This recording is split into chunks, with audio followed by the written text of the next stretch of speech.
I finished The Player Plus the Pact equals I Do by Louise Bay, performed in Jewel by Emma Mallon and Shane East. So Jules and Leo meet at a party. It is sparks flying, and it's really such cute meet cute, right? But then things happen, and we jump ahead. Jules is now Leo's assistant. Leo does not recognize her, and she is rather grumpy with him, and he doesn't understand why she's so grumpy with him but not with everybody else. And I really loved that about this, that it was grumpy sunshine, kind of grumpy sunshine. I wouldn't say he was the most sunshiniest of people, but he wasn't as grumpy as she was. But her grumpiness was literally contained to him. She was like sunshine with everybody else, and I loved that kind of different take on it. And I loved like the setup for it. So this is in the blurb, so it's not spoilers. Jules has been working in a hotel pretty much since she was able to work, and she is seeing the hotel being run into the ground. The hotel is owned by Leo, and she's been trying to get him to hire her, and she's just not getting anywhere. So she gets a job as his assistant so that she can be like, look, I can do the work, like, hey, take me. And when she gets the courage, she goes, she tells him, and he's like, no, man, nah. And as his assistant, he has tasked her to find him a fake fiance, because if you did the boss plus the maid equals chemistry, I don't know if that's the right way around, but we meet Leo in there, and so he's the one that kind of the subplot kind of revolved around. And so you'll remember he didn't have a good experience, and so he's already like gun shy, and on top of that he had a heartbreak early on, and he's going to see her again, and so of course he wants her to like he's doing well, not just professionally but emotionally. So what better way than to have a fake fiance? And Jules comes up with a great idea. Why doesn't she be the fake fiance? In turn, she gets to be the manager of the hotel. And Leah's not daft, so he's like, maybe we'll do it as a trial. But we see them really connecting, and her easing off a little bit on the grumpiness towards him, because she's like, is this the same guy? Like, what is going on? Because she sees that other side of him.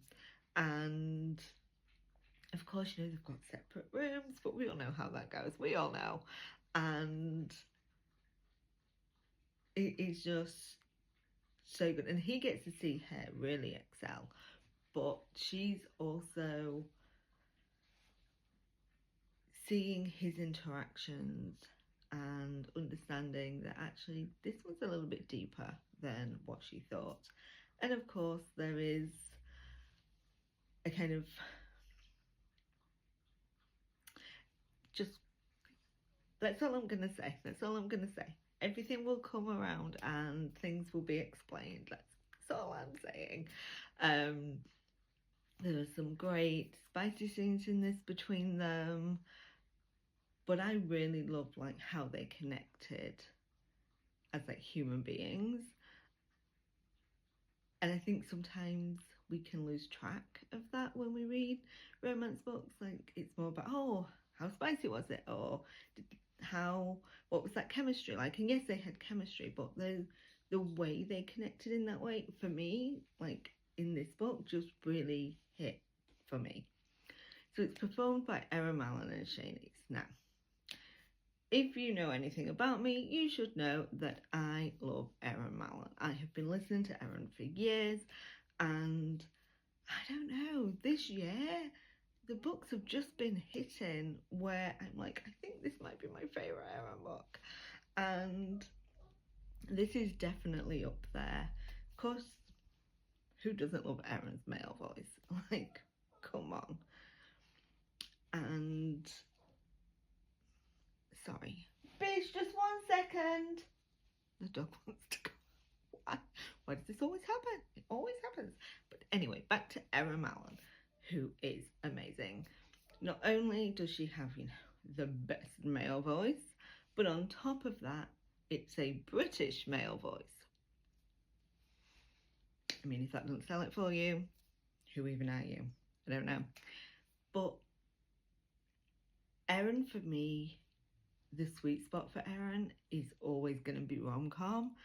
She just has this amazing comedic timing and, hitting those beats. And even in those moments where it necessarily wouldn't have been funny, but the way she performed it, like, just gives it that little bit extra. And I absolutely adored that about the performance.